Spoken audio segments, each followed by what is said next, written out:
Coming off back-to-back championships, the 2019 Golden State Warriors looked primed for a three-peat. I mean, this team had Steph Curry, Klay Thompson, Kevin Durant, and Draymond Green. And then somehow in the offseason, they signed Demarcus Cousins, who at the time was considered the best center in the league. How did they acquire him, you might ask? Well, midway through the season prior, Demarcus sustained a ruptured Achilles, which kept him out for the remainder of that season. And due to the fact that nobody wanted to pay him a max contract because of this major injury, he said, "Screw y'all, I'm joining the Warriors." Before, this team was a super team. Now you're looking at this team on paper, it's a straight up God squad. Like, look at this team on 2K. This is ridiculous. How is this even fair? So going into the season, Cousins was expected to be out until mid-season, rehabbing with his injury. The Warriors obviously knew this before signing him, and that's why they got him for the mid-level exception. But they didn't care. They started the season blistering hot, 10-1 in their first 11. In this stretch, in their 7th game of the season against the Chicago Bulls, Klay Thompson recorded 14 threes in only 3 quarters, which, if you don't know, that is the NBA record, right? This guy, he started the season on a major slump. I'm pretty sure he only had 2 threes coming into this game and then just took a crap all over the Chicago Bulls franchise. Sadly, this 10-1 start ended against the Milwaukee Bucks in Game 12, where Steph suffered an abductor injury, which led to a really rough stretch where they went 4-8, including an overtime loss to the Clippers. Where in the 4th quarter, tie game, Draymond Green gets the rebound with 6 seconds left. Instead of passing the ball to the best scorer in the world, Kevin Durant, or the second best shooter of all time, Klay Thompson, he takes the ball up himself, runs into traffic, and turns over the ball, which caused the game to go to overtime where they ended up losing. This obviously pissed Durant off and caused a shouting match across the bench between Green and Durant. This moment seemed to spark the beginning of the end of Durant's time in Golden State.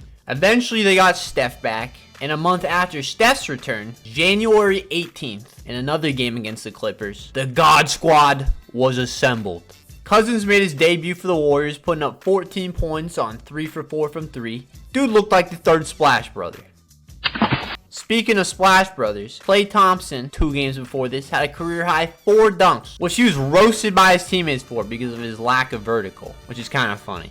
He excited about those, probably his last 4 dunks of the year, though. He breathed those in. He's 6'7", he should be jumping a little higher. During this season, for some reason, Klay had found a love for dunking, having a career-high 24 dunks during the full season, when the season before he only had 5!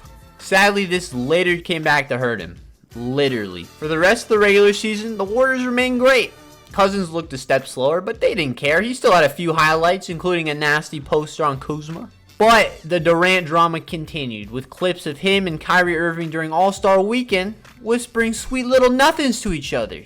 Obviously about teaming up, which, spoiler, they did. Eventually the season ended with the Warriors securing the 1 seed, going 57-25. Their first round matchup was against the Clippers, who had 6th Man of the Year Lou Williams, 6th Man runner-up Montrezl Harrell, Danilo Gallinari, a rookie Shai Gilgeous-Alexander, and of course, the little rat himself, Patrick Beverley. The Warriors going into this series were obviously heavy favorites, but the Clippers, they actually put up a fight, including a Game 2 where the Warriors blew a 31-point lead and lost Cousins to a hip injury. Eventually, though, the Warriors closed them out in 6 behind a 50-point game from Durant, and they were on to round 2. Where they would face the Houston Rockets in a rematch from the conference finals from a year prior. And this series ended up being pretty close, with the Warriors winning their 2 home games, then the Rockets winning their 2 home games. In Game 3, Steph had a rough game, including a wide open missed dunk at the end of overtime. Correct me if I'm wrong, but I don't think Steph has even attempted a dunk since this. Going back to Oracle for Game 5, tied 2-2, late in the 3rd quarter, Kevin Durant went up for a contested jumper over Iman Shumpert, but came down hobbling, which ended up being a calf strain. The Warriors without Durant were still able to pull out the victory, but looked pretty vulnerable going into a Game 6 back in Houston. The night before Game 6 in Toyota Center, Steph wanted to get some shots up, but famous State Farm agent and part-time basketball player Cliff Paul found out and wasn't having it. He ended up kicking Steph off the court and taking it for himself. The first half of Game 6, Steph struggled hard. Dude was bricking everything. He couldn't score a single point. And at halftime, Twitter went off on this dude. Steph ended up reading these tweets, which he's known to do when having a rough half, and went out guns blazing. Finger rolls, fadeaways. Dude was making everything. including some step back and sidestep threes in the clutch. Steph ended the game with 33 points in the second half alone. And after taking Game 6, Steph had this response for the little insurance agent. And then they were off to the conference finals. Down Durant and Boogie Cousins, the Warriors faced a pretty weak Trailblazers team, which honestly was their easiest series by far. In at least 2 of these games, the Blazers started off hot, going into the half with double-digit leads, which they ended up blowing, leading to the Warriors getting a clean sweep. Now in the finals, they faced a really well-constructed Raptors team who had newly acquired Kawhi Leonard, a young and up-and-coming Pascal Siakam, Kyle Big Booty Lowry, Marc Gasol, who they traded for mid-season, Danny Green, and Fred VanVleet. Game 1, the Warriors just looked like the lesser team. Boogie was now back from injuries but looked even slower than ever. Siakam dominated, dropping 32 points and only missing 3 shots.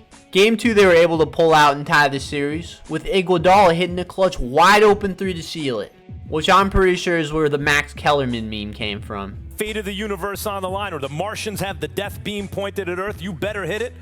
I want Iguodala. Why the fuck would he say that? But going into Game 3, Klay was now out with a pulled hamstring, and it was all up to Steph Curry. Even with him dropping 47 points, the game wasn't even close, losing by 14. Going into a must-win Game 4, Klay luckily returned. But it still wasn't enough, with Klay and Curry really being the only ones scoring anything. Now down 3-1, things looked pretty bleak, until the announcement that Durant would play Game 5. Now they were definitely coming back from down 3-1, right? Game 5 started off pretty well for Durant and the Warriors, with Durant scoring 11 points in the first 11 minutes. But then, with 9:53 left in the second quarter, Durant tried a crossover on Serge Ibaka when he unexpectedly dropped the ball and started hobbling over to the sidelines. This would be his last play as a Golden State Warrior, and it would soon be announced that he had ruptured his Achilles. Luckily, Klay ended up hitting some clutch threes in the fourth to give the Warriors the lead.